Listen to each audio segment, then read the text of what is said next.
Hey everybody, it's Jason Blaha here, and once again it's time for an upper body day. And, yep, you guys see the 315 on the bar. Did a training max. Now, I haven't touched anything over 225 in a while, really. I've just been doing rep work with it. But I did a nice long pause, good 3-second pause, and obviously that was not a max. No wrist wraps, pretty flat back, and just knocked it out.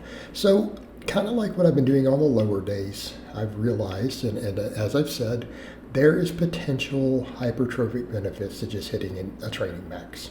There's a benefit to that. We've got data on it. I've done videos discussing it. I can make my training be completely hypertrophy based and still hit training maxes at, 90%, 92%, whatever, 88, 89%, whatever, of a max. We know based upon the data, this will carry over to making me good at maxes. Okay? If I need to do a powerlifting meet, that will sustain it. It also has been shown in studies to attenuate better work sets immediately after for the same muscles. So that's exactly what I did. And it actually worked pretty good because I've been doing sets of 10 with the bench. When I came in, I did 12, 11, and then 8. So you'll notice in my notes, I have 8 to 12. But it actually started off really good. It started off good. I had the 12, 11, and then 8, and it felt hard. The pull-ups, I got 12 on all of them. So I did 12 wide grip pull-ups. So let's talk about what we're doing with these. Like I said I was going to do on the lower body stuff, like I've said in some other videos, I'm going to take everything down to 3 sets. And here's what I'm basically going to do. Roughly 12 sets for every muscle group with an extra focus on biceps. Now, we could count it as 12 sets for biceps a week if we don't count any of the back work. Subject to debate how much that adds. Okay? So when I look at everything I need to do, I think it's pretty obvious. We look at my angles. My biceps are my smallest muscle group, really. I'm going to keep hammering them. They're going to get the highest priority. We're going to work every single plane of every muscle. Now I'm going to keep the volumes a little more moderate. I learned a lot from the higher volume phase, right? I felt it was valuable to do that again for a little bit. And now it let me really work on efficiency of my training. And what I'm doing is I'm working harder on these individual sets. And it's very obvious how much the volume is fatiguing once we see what's going on. Because I got 12 and then 11 on this. And then it dropped because I did more. Because normally I've been doing 10. I've been doing 10. But completely fresh. I did the training max first. But that 12 felt pretty good. These were all about 1 rep in reserve. So for those curious on this benching, for me, these are 1 rep in reserve. Notice the final reps each time are a little slower, right? And I can tell they're getting harder. So like that one, I paused it because I could tell I was running out of steam. All right, the pull-ups, I managed to get 12 all the way through. Now at this point, the early reps, I'm not worried about anything other than getting a stretch reflex, and then I'm going into a hang. Sometimes the final few reps. I think on the last set, like the last 3 or 4 reps, I did a hang on. Okay? And what's always funny, I always love how people love to comment on my back training. They always tell me my back training is wrong, and then when I stand there and drop my arms up, they're like, oh my God, your back is disproportionately big. You need to work on everything else to get everything else caught up. So it's really funny when people talk about my back training, because it's like, then why is my back so big? Maybe I know how to train my back. The other interesting thing, I get an intense pump and stretch. I actually have a really good mind-muscle connection with my lats these days. I can pretty much make my lats grow with any movement. Doesn't matter. All right, incline bench. Same thing here. I've realized I'm at a point where sometimes I have to rotate my shoulders in really weird ways trying to get the bar to touch my chest. And there's a point where I just go, how about I just come down and just get the deepest stretch that I can, feel the pec stretch, and then just get a stretch reflex. Instead of trying to pause and pull the bar in and try to find a way to rotate the shoulders so that I can row the bar into my chest, why don't I just let the weight stretch the pec? I only care about building the pec anyways, upper chest, the delts, so let's just do that. you know what, it worked, and I ended up getting a lot of reps. I got 15 on the first couple sets of those and like 13. So pretty happy with just doing that, just taking a nice wide grip and just getting a good pump and a stretch reflex, right? And it felt good. I got a great pump. The rows continued to just do my bent over rows because I only had to do 3 sets, and I only did 3 sets of pull-ups first. Granted, they were 12. And those pull-ups were pretty much rep in reserve. I think the final set of pull-ups, I barely got through that last rep. So it was pretty much to failure. So the rowing managed to get 15, so with that weight, just doing 155. Doing it relatively strict and focusing on getting the stretch at the bottom. The main thing I look for in any sort of row I'm doing is just getting my lats stretched at the bottom. That's it. As long as my lats stretch under load and they get a really good pump and they get stretched into the lengthened position, my lats grow. You know, people said that for a little while. They're like, your back was always good, but this last year it's really blown up. And it really is this simple. Now, for people who think, they'll always say the stuff of, well, are you sure that's stretching? I'm like, yeah, my scapula are coming apart. Stop watching my elbows. You guys already know that's my lockout. Notice that when I stretch, the arm still has a little bit of bend. It looks like it because that is my lockout. So I get tired of having to explain it. This is what it is. But yeah, so interesting with the loose skin today. Last week it felt tighter. I felt like I've got leaner over the weekend. Honestly, I feel like I got leaner over the weekend, and I feel almost like sometimes when I drop just a little fat, I feel like the skin does some weird stuff again. But it's also these shorts. I forgot when I put these shorts on. For some reason, these shorts are a little tighter even with no drawstring, so it makes the loose skin stick out a little more. You'll notice it in the video, and that's okay. I switched to a different set of shorts that are hanging a little looser, and then all of a sudden it looks a little better. But I mean, I've shown you guys a good picture last week where we're seeing it definitely tighten up on some days, so I'm just going to keep getting leaner, right? That's really the solution. Because at the end of the day, loose skin, anyone who tells you loose skin is just pure loose skin is full of it. Because if it is, it should be transparent. Can you read through it? If you were to pull that loose skin away and put a note under it, would you be able to see the black letters? You know, if you're pale like me, you should. Because skin is transparent.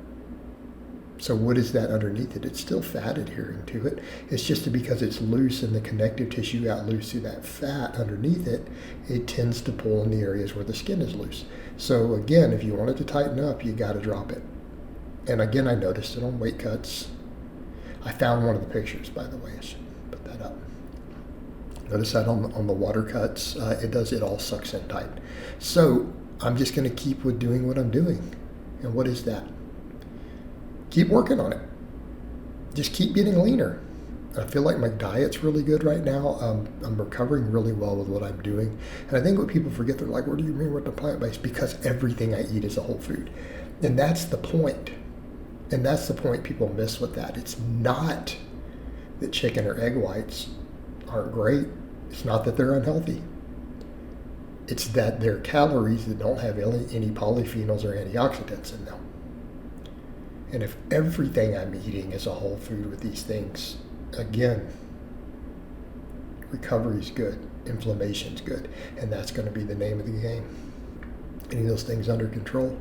But yeah, so what do? Keep getting leaner, keep working all these muscles, because again, as I've said, I'm obviously not really crazy aesthetic or anything yet, but we've made great strides, and as I get leaner, tighten the waistline up, continue to build the biceps, work every muscle, make sure everything gets hit, like the side delt and, long head of the tricep and the soleus of the calf. Work everything. We'll be good. The tricep extensions, by the way, because I didn't do 10 sets of pressing first. I did 6 sets at a training max. I picked up like 5 reps per set, straight up. I did 20s. I normally only get 15s at best, right? I got 20 on the first 2. And then like 15 on the third. And the only reason the 15 was so hard, my arms were so pumped from supersetting the biceps. Same thing, the stricter curls. Because a strict curl is actually a shitty bicep exercise, for those who are unaware. The strict curl as the competition lift actually is a partial for the bicep. It really is, both the top and the bottom. So I'm just saying, a fairly strict barbell curl. I'm trying to keep the elbows in the best I can, which means a narrower grip, trying to work through a full range of motion. I'm keeping it real strict to the last couple reps, and if I need just a little tiny bit to get there, I don't care, because I'm pretty much at failure at that point, so whatever. But I got 15 reps on these with this, lightweight. I've been doing like 12 with this. But again, it goes to show that when I'm not trying to push insane volumes, because my work sets were harder, I did more reps on every one of the work sets today with the same weights for the compound movements. But because I did 3 sets instead of 5, I was able to get higher set quality, just like I discussed, and I'm not being lazy with the training. That's been the biggest deal. When I'm trying to do 40 sets in a workout like this, 5 sets of every exercise, what happens? I get lazy. I felt I was able to push individual sets harder. I felt like I was able to maintain a good pump all the way through. I felt all the muscles. So the benching, I felt my entire chest. The incline bench, I felt my upper chest really light up. Pull-ups, felt my lats. Actually, I felt lats too on the rows. All right, felt my triceps get a great pump here, great pump on the biceps doing the stricter curls, and I got more reps on everything across the board, because now the volumes are more moderated. And I'm not sure how I want to count biceps. I'm saying I'm prioritizing biceps because I'm throwing in, 3 sets of 2 curls for every function of the bicep at the end of each upper day, so 12 total sets. But again, the argument is how much do the rows and pull-ups count? I feel like rows don't do much for my biceps. You guys have seen me build a massive back before, doing tons of rowing, moving some heavy weight, and my biceps stayed small. So let's just say that for me, a bent over row or a Pendlay row probably is not a bicep exercise. Let's just throw it out. Pull-ups are. So what does that end up meaning? Well, it means 9, so it's 18 sets. Biceps are getting a priority. Obviously, the barbell curls and the dumbbell curls are a bicep movement. So what are we doing with all these? The stricter curl, we're doing a skull crusher to make sure we get the long head of the tricep. We finish it off. The long head does get worked a little on the pull-up, but we do all that pressing. And then I do my 3 sets of skull crushers. That last set was pretty much to failure, that 15. I couldn't do another rep. I almost tried to do another negative, and it just stopped because I realized I couldn't do it. All right, so there you guys see the lower back. You see what I mean with these shorts a little bit, because it looked a hair tighter last time, at least to me, but it's these shorts. All right, so what I did at the end, I'm like, I want to make sure I do some laterals. Since I'm not doing as much pushing and pulling, let's finish the delts off, okay? Let's not shortchange them. But this was too heavy. I tried to use the same weight. Right? And that was kind of a disaster that I did for the curls, because I got like 10 reps and was cheating. So I'm like, let me just go back to those plates and try to get, 14, 15, 18, whatever. I don't even count. I just take it till it burns. And we'll just superset this at the end. So instead of another tricep movement, because look, I'm getting a lot of tricep work. All right, we're working all the angles of the tricep. And technically, because we have flat and incline bench, that's 2 exercises. So then we really hammer it with a skull crusher. I did a set of band press downs in the end, but for the sake of brevity, I don't feel like putting it in the vlog. So then we superset curls with arms. Curls with skull crusher, sorry, I'm getting tongue-tied. And then for the end, since I'm doing a second curl, I'll just go ahead and finish off with the laterals. Laterals are a nice, good exercise. Finish the shoulders off. Make sure that side delt gets finished. Could we argue that the pull-ups and rows work it? To some extent, yes. Could we argue the incline works it? To some extent, yes.